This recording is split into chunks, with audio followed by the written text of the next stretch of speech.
Hey YouTube, hope you guys are having a wonderful day. It is the best time of the year.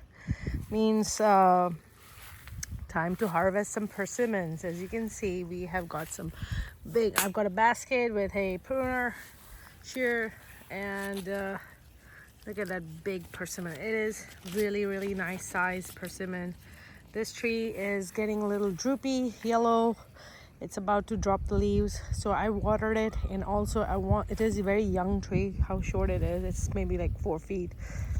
And I want to take off the persimmon, so I don't want it to give so much stress of growing the persimmon anymore. These persimmons, I've already tasted some of them.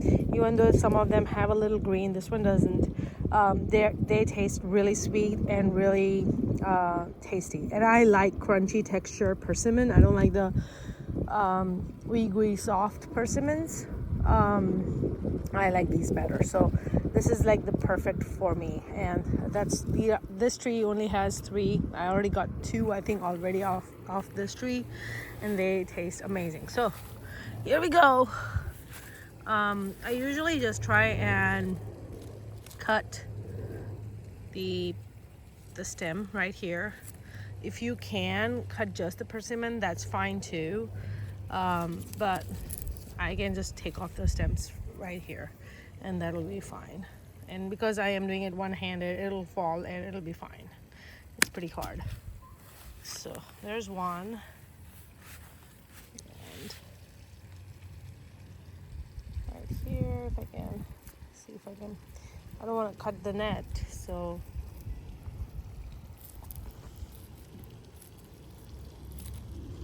see if I can push my scissors in. Yep, I was able to do that. There's one more.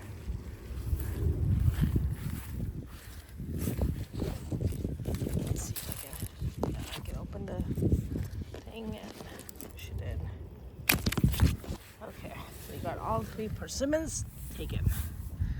Basket. There's the persimmon. Let's open it one-handed.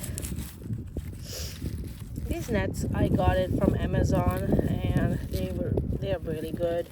I've had 0 pecking from the birds because of this.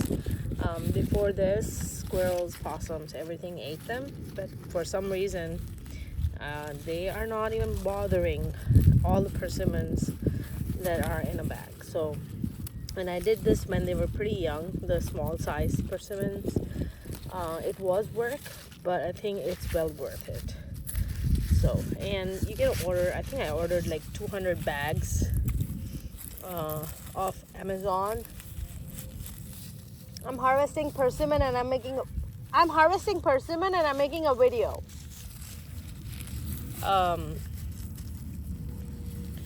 So yeah, let's see. One-handed, it's hard.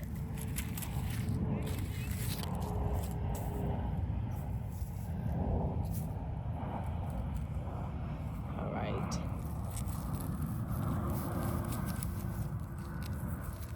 My daughter is here and she can help me. Can you remove this?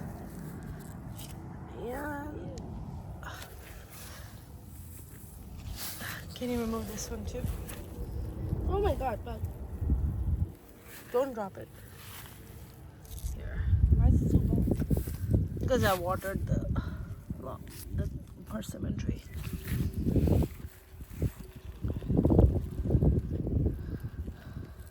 And don't throw away the bags. Yeah, the bags are pretty small. So this one, yeah, this one ripped because the bag was very small and the size of persimmon is really big. So you can throw that bag in the trash can.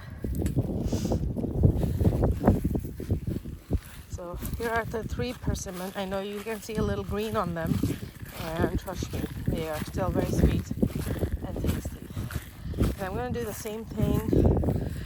This tree doesn't have any persimmon, and this one does have one, and I'm going to take it off. As you can see, there's hardly any leaves left. So especially for the young trees, you don't want to leave too many persimmons on them so that they can get they can save some energy basically. I'll open this later, but as you can see, I've got 3 persimmon trees here. 1, 2, and 3, and they're pretty young. These two, this one is I think 2 or 3 years old. This one is 1 year old, and that one is the one that I just took out. The 3 persimmons is also 1 year old. And sometimes you can get persimmon at a very early age, and sometimes it takes years before they produce. Like that tree over there, I'll show you behind this peach tree.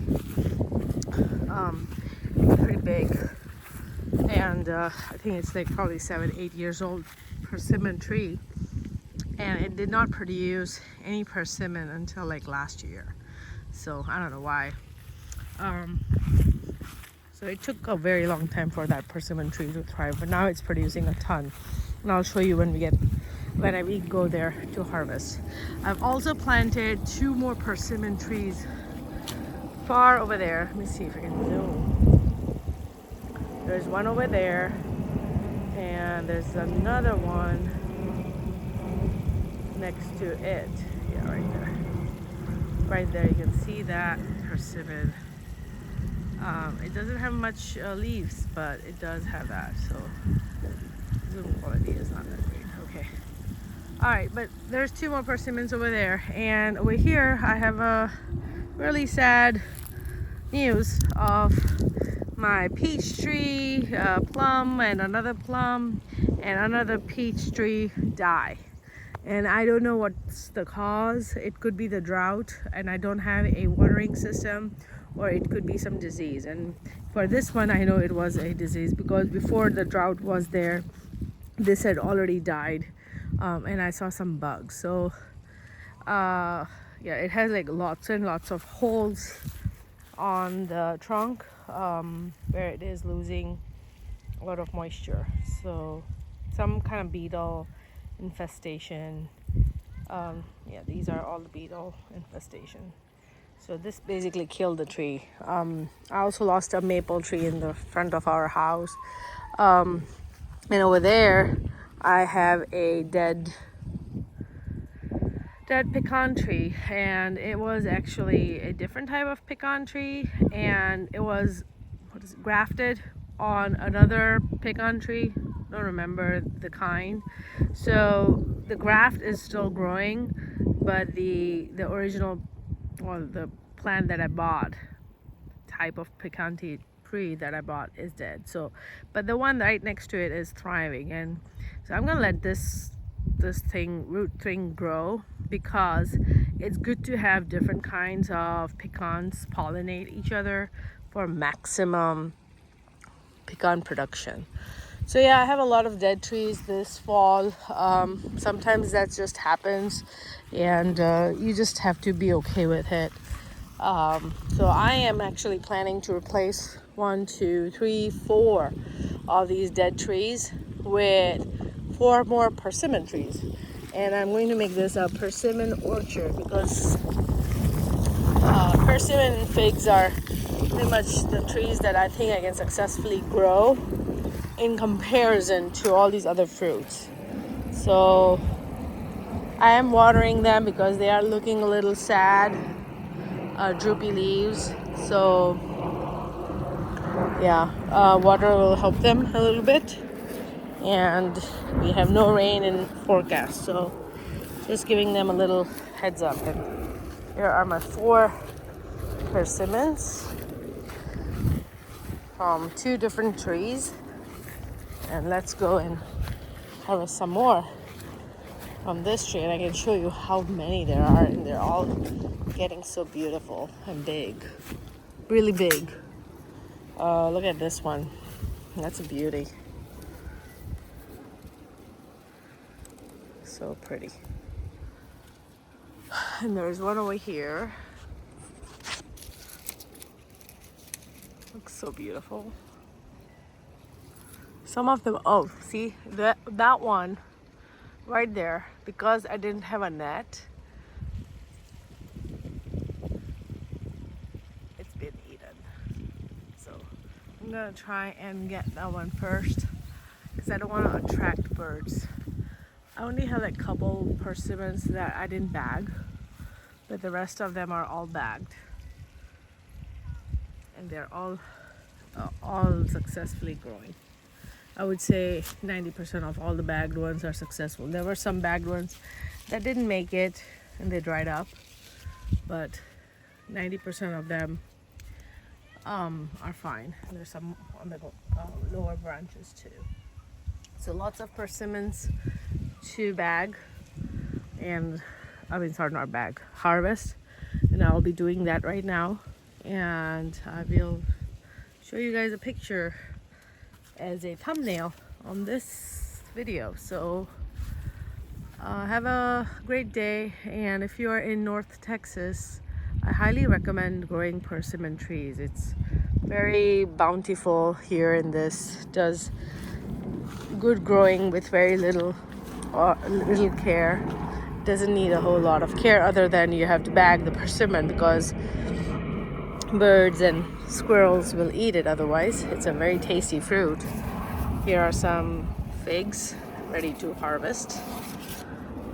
These figs are really, really sweet. So really love growing this fig. This is a Celeste fig. They grow very small, but they are extremely sweet fig. So yeah, so I'll be harvesting some persimmon and some figs now. You guys have a wonderful day. Thank you for watching.